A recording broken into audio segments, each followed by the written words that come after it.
my dear Wormwood, everything is clearly going very well. I am specifically glad to hear that the two new friends have made him acquainted with their whole set. All those, as I found from the record office, are thoroughly reliable people, steady, consistent scoffers, and worldlings who, without any spectacular crimes, are progressing quietly and comfortably towards our Father's house. You speak of there being great laughter.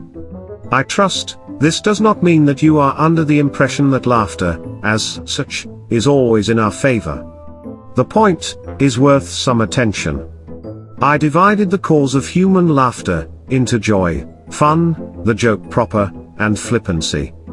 You will see the first, among friends and lovers, reunited on the eve of a holiday.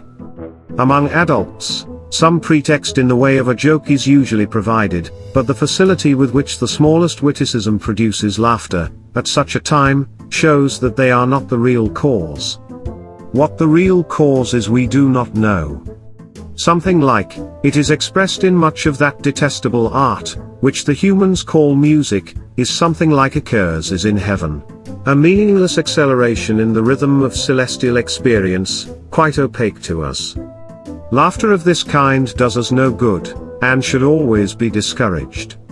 Besides, the phenomenon is of itself disgusting and a direct insult to the realism, dignity, and the austerity of hell. Fun is closely related to joy, a sort of emotional froth, arising from the play instinct. It is very little use to us, and sometimes be used, of course, to divert humans from something else, which the enemy would like them to be feeling, or doing, but in itself it is wholly undesirable tendency. It promotes charity, courage, contentment, and many other evils. The joke proper, which turns on sudden perception of incongruency, is a much more promising field. I am not thinking primarily of indecent or bawdy humor, which though much relied upon by second-rated tempters is often disappointing in its results. The truth is that humans are pretty clearly divided on this matter, into two classes. There are some who, no passion is as serious as lust, and for whom an indecent story ceases to produce lasciviousness precisely insofar as it becomes funny. There are some others in whom laughter, and lust, are excited in the same moment and by the same things. The first sort jokes about sex, because it gives rise to many incongruencies. The second cultivates incongruities, because they afford a pretext for talking about sex. If your man is of the first type, bawdy humor will not help you. I shall never forget the hours which I wasted, hours, to me of unbearable tedium, with one of my early patients in a bar and smoking rooms, before I learned this rule. Find out which group the patient belongs to, and see that he does not find out.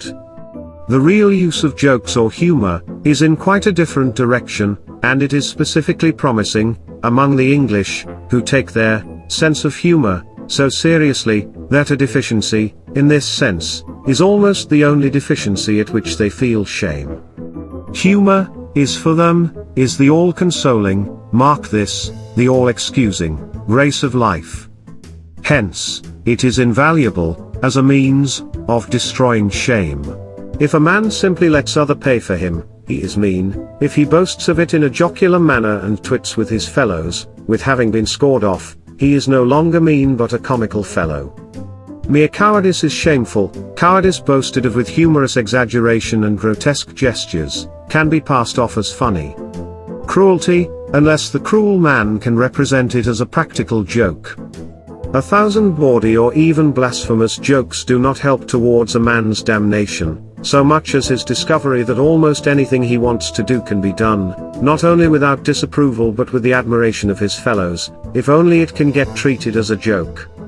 And this temptation can be almost entirely hidden from your patient by that English seriousness about humor. Any suggestion that there might be too much of it can be represented to him as puritanical or even betraying a lack of humor. But flippancy is the best of all.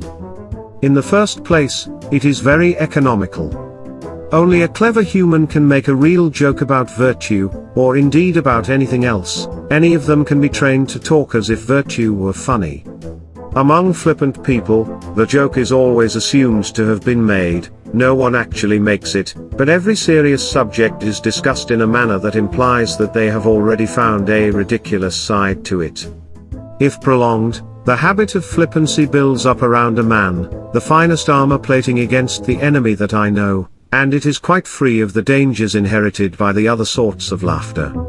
It is 1,000 miles away from joy, it deadens instead of sharpens the intellect, and excites no affection between those who practice it. Your affectionate uncle, Screwtape.